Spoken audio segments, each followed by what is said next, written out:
What's up, guys? Today is going to be the final video for Slick Rick. Got everything finished up. LS Nasty and the crew's going to be by probably Friday of this week if they get back from Kentucky and pick this thing up, and then you guys can follow the rest of the project on their channel.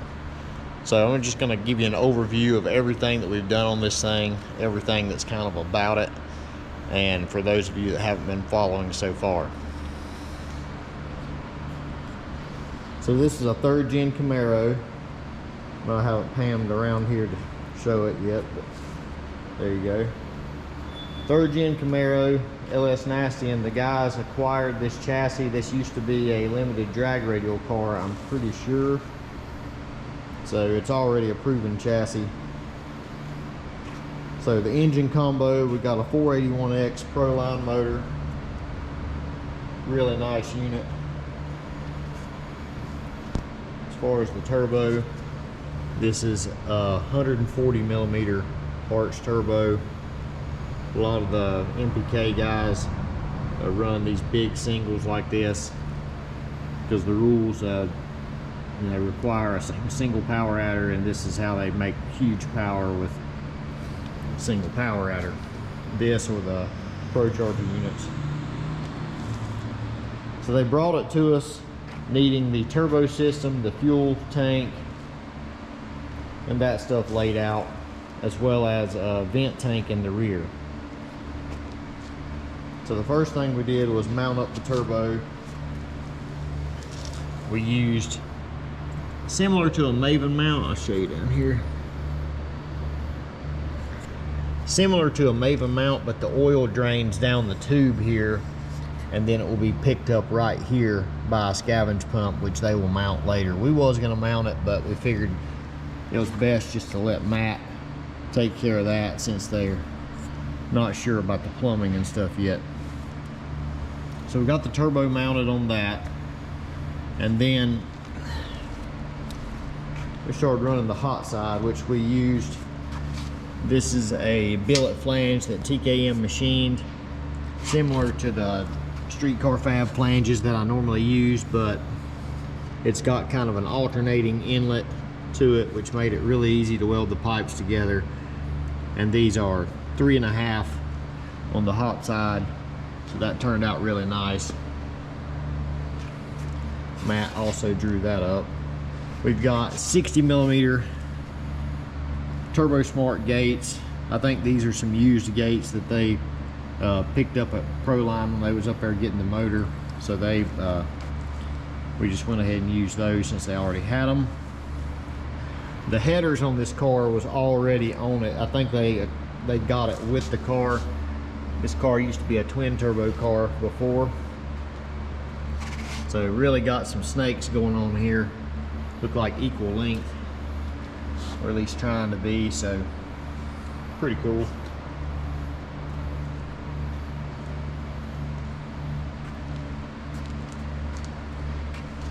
See, we used one double slip on one side to kind of help with the expansion and stuff. Shouldn't go anywhere just with the way this hot side is designed. I know with the grub worm I talked about the double slips kind of pushing the headers out and stuff, but with this one it shouldn't really be that big of an issue. Not going to be as violent on the 2-step as a stick shift car. The merge here for the downpipe, this is 5-inch aluminum. I built this merge a long time ago. They ordered it not really knowing how all this was going to lay out, but it ended up working out perfectly. We got a wideband bungs on both sides, just in case they didn't know which side they wanted to put the wideband on, so we did it on both. Got these little tabs here that locate the rotation of the downpipe, or the bullhorns here. These little hog teeth, or whatever somebody called it on YouTube here. Boar tusk. But that just ensures that these are in the same position every time they go on, which is important because I'm pretty anal about pictures being good and different things. So you don't want to put these on, the rotation be wrong, and then go out there and look stupid. Or better yet, start to put the front end on over there and it not go on because this is rotated out of position, because this is really, this angle that comes out right here is really finicky as far as how it fits on the cutout of the front bumper. And if it's not right, the front bumper is, or the front nose is not going to go on. So those are 5" also.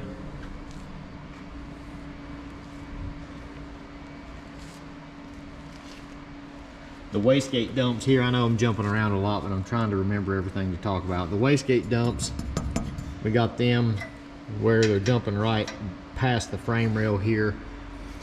I did just have them coming out like this and stopping, but I put that little turn down on it on this side to match this side because we needed to get away from the fuel cell here.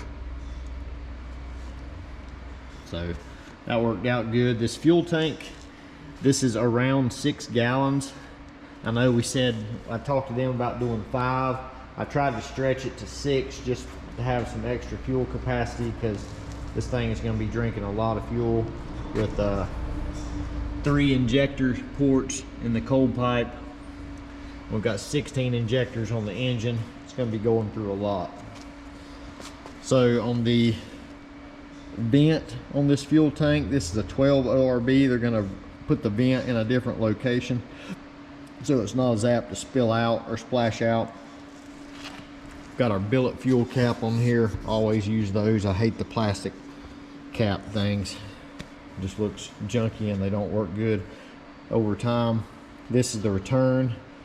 We've got a tube on it that's going to help it stay in the fuel to kind of keep the air from making as much bubbles in there. And it goes down pretty far. They might trim it a little bit just depending on what where they put the feed at. We didn't put a feed on this just yet because, again, he's unsure about the plumbing. We just got the ORB fitting that we're going to give to him, and he'll put the feed on whenever he decides where he wants it to come out, which will be somewhere in the back or the bottom, probably that corner. Got the little enclosure around here with the tabs. Got 2 tabs here and 2 in the back. And again, all these details, I've got separate videos. I've got separate videos on all this stuff. If you'll just scroll down through the channel, you can see every detail has got pretty much its own video. So the cold side here, it's a 5" going straight to a V-band up there. This is Race Parts Solutions double seal stuff. The stainless stuff, I believe that comes from Stainless Brothers or Tycon. You know, those people are good to work with. This flange here coming off the turbo, after I installed everything and was just about done the other day, aluminum when you weld it together, it'll shrink a little bit. Even if you got your joints perfectly fit up, it's still going to shrink a little bit. So what had happened is, when I got all this stuff done, the piping here had slid forward. Maybe it wasn't quite 1/8 of an inch, you know, maybe just a hair under, and it was going to make it tough for this to get on and get lined up. You can still do it, but I mean, these things seal good and they give good that they do their job as far as preventing cracking and stress on the tubing. But if you've not got them lined up just right, they are a pain in the butt to get hooked up. So what I did, I cut the flange back off this, and I let the flange offset just a little bit, and then I welded it all back up because I didn't want them to have any problems hooking that up and stuff. So that worked out good. Let's see, I think that's about it on the front side. We move here to the back. We also did the vent tank that's in the trunk. You can see it coming out in the center right there. Let me look in here and I'll show you. See, this is our large vent tank. We've also got another port in the front for the transmission vent. And that is bolted down through the floor. We did tabs underneath to hold it. Again, I've got videos on all of these details if you'll just look back through the channel.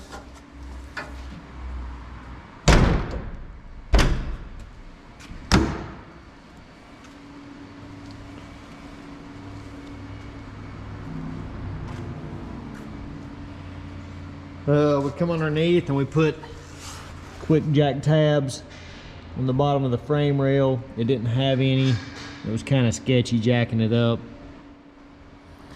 It's got some little wheelie protectors back in the back there, so those should hit before these hit. But they might have to put something in the front to kind of just for some extra security.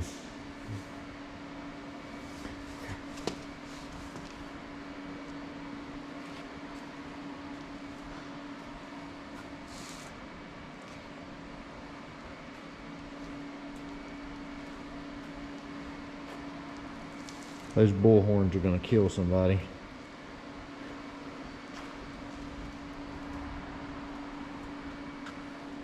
They do make it look unique though. I didn't think I would like them at first, but they're growing on me.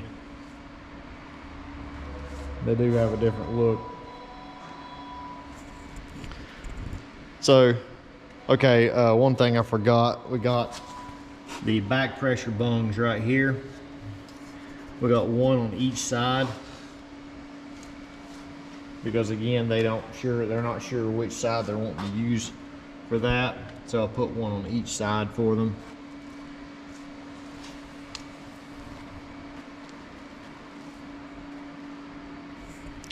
It's hard to remember when you do something like this, everything that you have done, it just kind of all runs together at the very end. But the blow-off valve, they provided that. That's also got a position sensor in it, so they can actually control this. This will be on a separate Mac valve, so when they're on the trans brake and they're trying to get this thing to spool up, they can actually crack this thing open and make a huge boost leak. That way the compressor will spool up easier, and then when it gets up to the desired boost, they can shut it, and that way it'll be ready to rock down the track. So it's big and bulky and kind of ugly how tall it is, but it definitely will serve a great purpose, and as far as taking advantage of its capabilities of getting this turbo lit up, because this thing has got a huge wheel on it. I think it's got like a 130 millimeter turbine, so it's a lot of rotating mass to get rolling. It needs all the help it can get.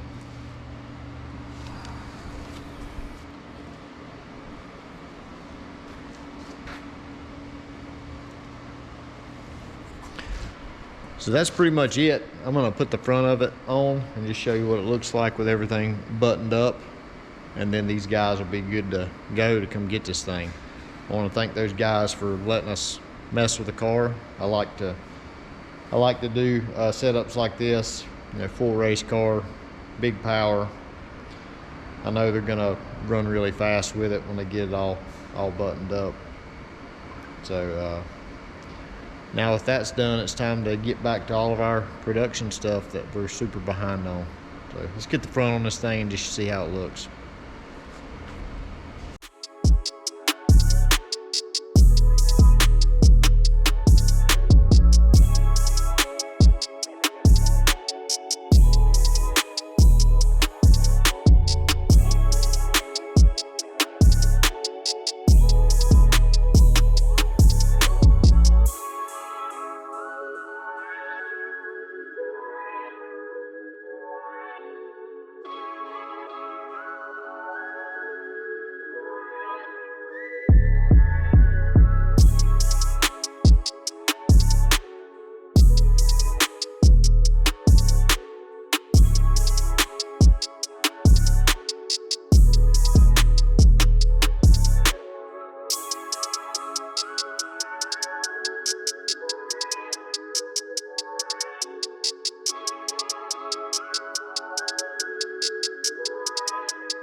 that's just an overview of what it all looks like buttoned up. That's what you're going to see going down the track. I'm becoming a fan of the 3rd gens. There's a lot of really good looking ones out there, and this one is one of them.